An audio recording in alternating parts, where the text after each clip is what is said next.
Hello. I want to talk through some of my goals, my reading goals for 2024.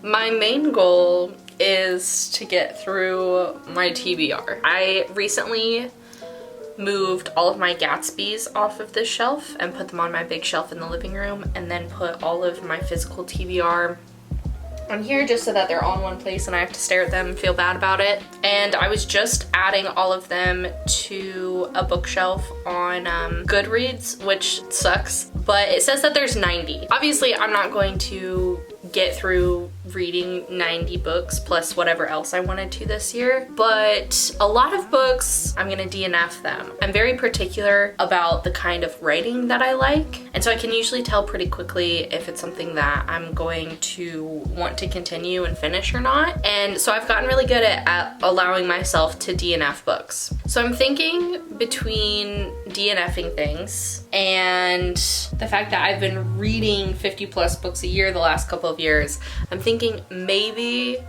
this is doable, and I love a challenge, especially when I get started on it. So this is my accountability. Starting this video is my accountability to read my physical TBR. Now, I will say I do have lots of other books as well that are nonfiction or classics or modern classics that aren't on the shelf. This is all more gen lit, but for some reason they're different in my head. You can't just like pound out like 10 classics in a couple of weeks. It's not doable. You want to be able to savor those and really think about them and learn from them. Same goes for nonfiction. And it's not that I think any less of gen lit, they're just a lot easier to read usually or to get into. So this particular TBR reading challenge is for gen lit. With this also comes a book buying ban. I need to stop spending money on books that I'm just going to get rid of.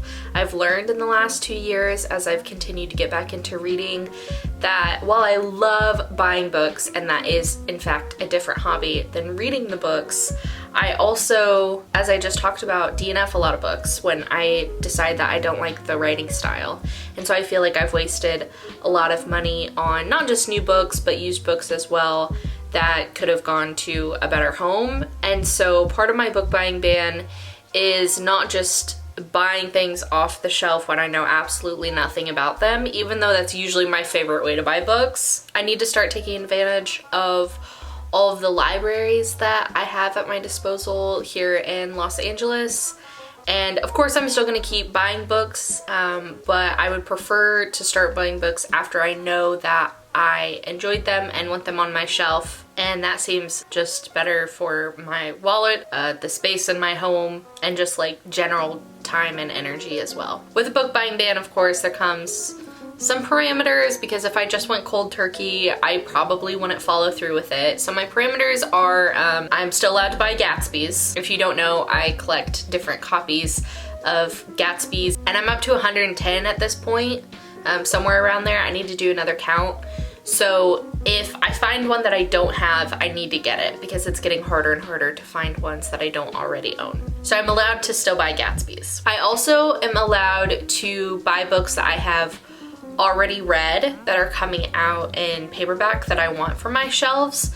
So one example of this would be Really Good Actually by Monica Heisey, that was recently on my top 10 books of 2023. I originally had read this one from the library, and it was only in hardback until 2 weeks ago probably, when it came out in paperback.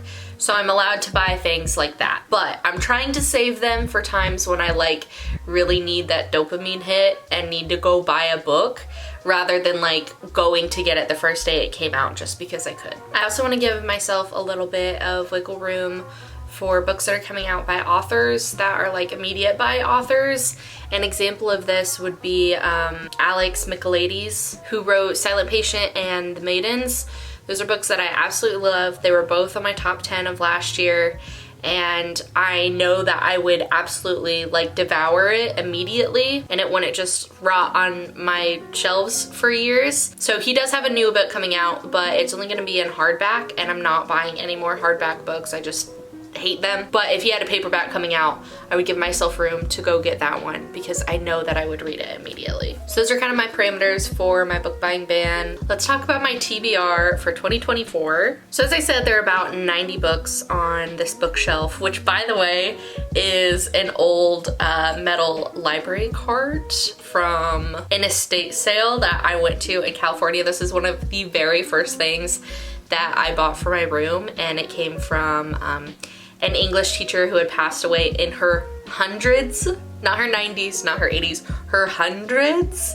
And she had a huge home library, and so this will just follow me everywhere I go for the rest of my life, I think. But anyways, there are about 90 books on the shelf. I am a mood reader. I also go through really, really bad book ruts where I won't read anything for a couple of weeks and I'll hate it, but then I'll read like 6 or 7 books in a week. It just kind of depends.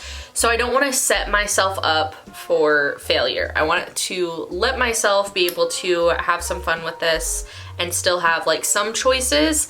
But I'm thinking we could do like themed videos to keep myself on track of like silly, like I'm gonna read all of the hardcover books to get all of the hardcover books off of this shelf, or doing all of the YA books because I have probably about 5 on the shelf right now, getting all the YA books done. I'm thinking if I come up with some themes like that, I'll keep myself on track and I'll feel more organized if my bookshelf is slowly getting pared down to a certain whatever. So those are the books that I have on my TBR for this year. I'm looking forward to reading most of them. There are a few that I'm like, I'm not gonna like those, but those always turned out to be the best. Happy reading, future Kelsey.